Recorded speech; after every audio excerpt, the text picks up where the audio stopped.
बिस्मिल्लाहिर्रहमानिर्रहीम। मेरा नाम है उज़ैर अहमद और आज हम जिस टॉपिक पर बात करेंगे उसका नाम है फ्लेम हार्डनिंग। फ्लेम हार्डनिंग हमारे पास केस हार्डनिंग की एक टाइप है जिसको हम वर्कपीस के बैरूनी खोल को, बैरूनी सतह को एक खास मोटाई तक सख्त करने के लिए इस्तेमाल करते हैं। तो केस हार्डनिंग क्या होती है और इसको क्यों इस्तेमाल किया जाता है, इसको हम पहले डिस्कस कर चुके हैं। तो आज हम केस हार्डनिंग की एक टाइप को डिस्कस करते हैं जिसका नाम है फ्लेम हार्डनिंग। अब जिस तरह के नाम से जाहिर है, फ्लेम हार्डनिंग में हम एक फ्लेम को यूज करते हैं, मतलब हम एक शोला इस्तेमाल करते हुए अपने वर्कपीस को हार्ड करते हैं। तो जिस तरह नाम से इसके शो हो रहा है कि इसमें हम वर्कपीस को हार्ड करने के लिए एक फ्लेम यानी एक शोले को इस्तेमाल करेंगे। हम एक फ्लेम को यूज में लाएंगे अपने वर्कपीस को हीट करने के लिए और उसे सख्त करने के लिए। अब ये होगा किस तरह, और वो जो फ्लेम है हमारे पास उसका मटेरियल क्या होगा, किस चीज का फ्लेम हम यूज करेंगे, उस चीज को देखते हैं। तो जो हमारे पास फ्लेम है, the flame can be of two type. हमारे पास दो तरह का फ्लेम जो है वो यूज हो सकता है। नॉर्मली जो यूज किया जाता है ये नेचुरल गैस का या मीथेन गैस का फ्लेम भी हो सकता है, जिसको आम जुबान में हम सुई गैस भी कहते हैं। तो ये जो हम शोला या फ्लेम जनरेट करना चाहते हैं वो नेचुरल गैस से भी हो सकता है, मीथेन गैस भी इसको कहते हैं, या वो ऑक्सी एसिटाइलिन भी हो सकता है।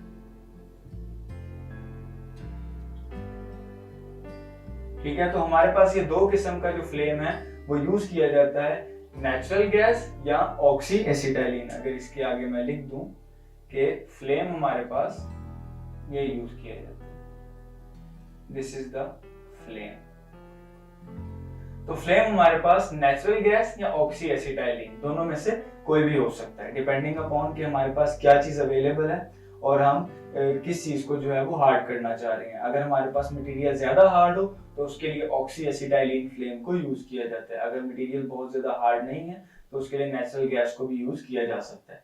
अब जब हम बात कर रहे हैं हीट ट्रीटमेंट की, तो हीट ट्रीटमेंट में हमें पता है हम ज्यादातर स्टील की बात करते हैं। तो हम फ्लेम हार्डनिंग का प्रोसेस ज्यादातर किस किस्म के स्टील पे अप्लाई कर सकते हैं। तो अगर नेक्स्ट टाइप में लिखूं टाइप ऑफ स्टील, के स्टील की किस टाइप पे इसको यूज किया जा सकता है, तो ज्यादातर इसको यूज किया जाता है, हमारे पास स्टील की एक टाइप होती है जिसको मीडियम कार्बन स्टील कहा जाता है।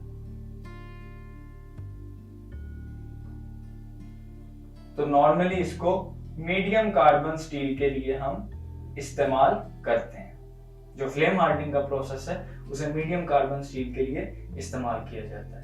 तीसरा सवाल कि इसमें जो शोला होता है उसका टेम्परेचर कितना होता है, the temperature of the flame. तो हमारे पास जो फ्लेम है उसका टेम्परेचर कितना होता है उस चीज को हम डिस्कस कर लेते हैं। हमारे पास जो फ्लेम हार्डनिंग है उसमें फ्लेम का टेम्परेचर जो है वो 250 डिग्री सेल्सियस से लेके 3300 डिग्री सेल्सियस तक वेरी कर सकता है। तो ये हमारे पास एक जनरल रेंज आ गई है फ्लेम की, फ्लेम हार्डनिंग के लिए। तो यहां तक बात क्लियर है। हम फ्लेम के लिए कौन सा फ्यूल यूज करेंगे उसको हम डिस्कस कर चुके हैं। टाइप ऑफ स्टील, कि स्टील के ऊपर ज्यादातर ये प्रोसेस किया जाता है, और फ्लेम का टेम्परेचर कितना होता है उसको हम डिस्कस कर चुके हैं। अब बात करते हैं कि फ्लेम हार्डनिंग का प्रोसेस किस तरह से मुकम्मल किया जाता है और किस तरह सिर्फ एक वर्कपीस को हम फ्लेम के साथ गर्म करें तो वो हमारे पास हार्ड हो जाता है, उस चीज को समझते हैं। यहाँ पे आपको एक वर्कपीस दिखाया गया है और इसके ऊपर दो गन्स बनाई गई हैं जो इस पर मुख्तलिफ चीजों की फुहार फेंक रही हैं। तो यहाँ पे जो व्हाइट कलर की गन है, व्हाइट कलर यहाँ पे इंडिकेट कर रहा है हमारे पास फ्लेम गन को। व्हाइट कलर की गन हमारे पास फ्लेम गन है और हमारे पास जो ग्रीन कलर की गन है ये वाटर गन कहलाएगी। तो हमारे पास दो टाइप की गन्स हैं, flame gun and water gun. तो जब फ्लेम गन हमारे पास एक वर्कपीस को हीट करती है, सिंपल मैं इस वर्कपीस को पकड़ूंगा और बिलफर्ज मैं इसकी इस सरफेस को हीट करना चाह रहा हूँ। ये जो सरफेस है जिसको मैंने शेडेड कर दिया है, मैं इसको हीट ट्रीटमेंट से हार्ड करना चाह रहा हूँ। तो मैं क्या करूंगा, मैं फ्लेम गन लेके इसके जो सरफेस है उसके ऊपर फ्लेम थ्रो करना शुरू करूंगा, शोला फेंकना शुरू करूंगा, और ये शोला फेंकते हुए मेरी गन जो है वो आगे की डायरेक्शन में ट्रेवल करेगी। मतलब मेरी ये जो फ्लेम गन है वो इस डायरेक्शन में ट्रेवल करेगी, इधर से इधर। और इसके साथ ही जैसे ही फ्लेम गन ट्रेवल करेगी, इसके साथ ही हमारी वाटर गन भी ट्रेवल करती है। अब वाटर गन क्या काम करती है, वो वर्कपीस का हिस्सा जिसे फ्लेम गन ने यानी शोले ने गर्म किया होता है, जब उसके पास से या उसके ऊपर से वाटर गन गुजरती है तो ये वाटर गन छोटे छोटे वाटर के ड्रॉपलेट्स या पानी के कतरे हम जिसको कह सकते हैं, वो पानी के कतरे ये उस गर्म की गई सरफेस के ऊपर फेंकती है। तो जैसे ही किसी मटेरियल को गर्म किया जाए और फौरन उसके ऊपर पानी की फुहार फेंकी जाए, पानी के ड्रॉपलेट्स फेंके जाएं, तो उस चीज की वजह से हमारे पास जो सरफेस है वो एकदम से हार्ड हो जाती है। ठीक है, जिस तरह की हम क्वेंचिंग में भी देख चुके हैं कि हम मटेरियल को गर्म करके एकदम से पानी में ठंडा करते थे तो उसके अंदर हार्डनेस बढ़ जाती थी।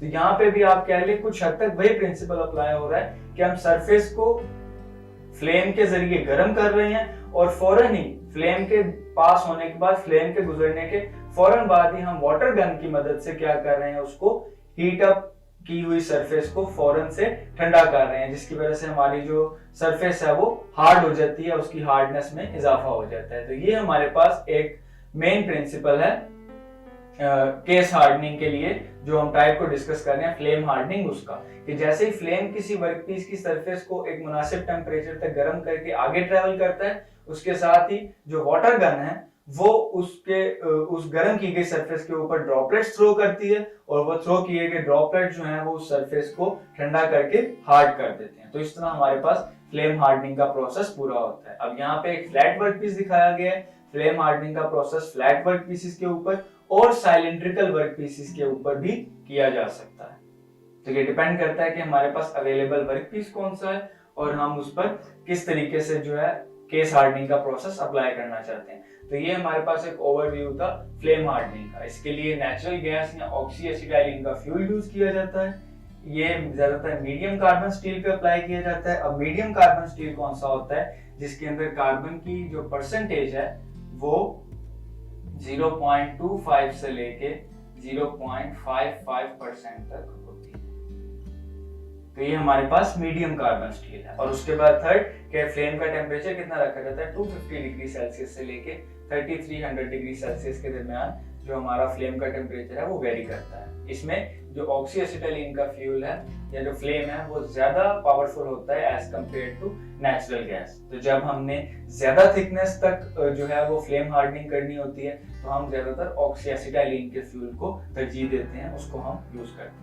अब फ्लेम हार्डनिंग का प्रिंसिपल, जैसे ही फ्लेम गन ने किसी वर्कपीस की सरफेस को गर्म किया, साथ ही हमारे पास एक वाटर गन ट्रेवल करती है उसके बिल्कुल पीछे पीछे और उस गर्म की गई सरफेस को पानी की फुहार से, पानी के ड्रॉपलेट से फौरन ठंडा किया जाता है, जिसकी वजह से हमारे वर्कपीस की सरफेस हार्ड हो जाती है। तो इस तरह हमारा फ्लेम हार्डनिंग का प्रोसेस मुकम्मल हो जाता है।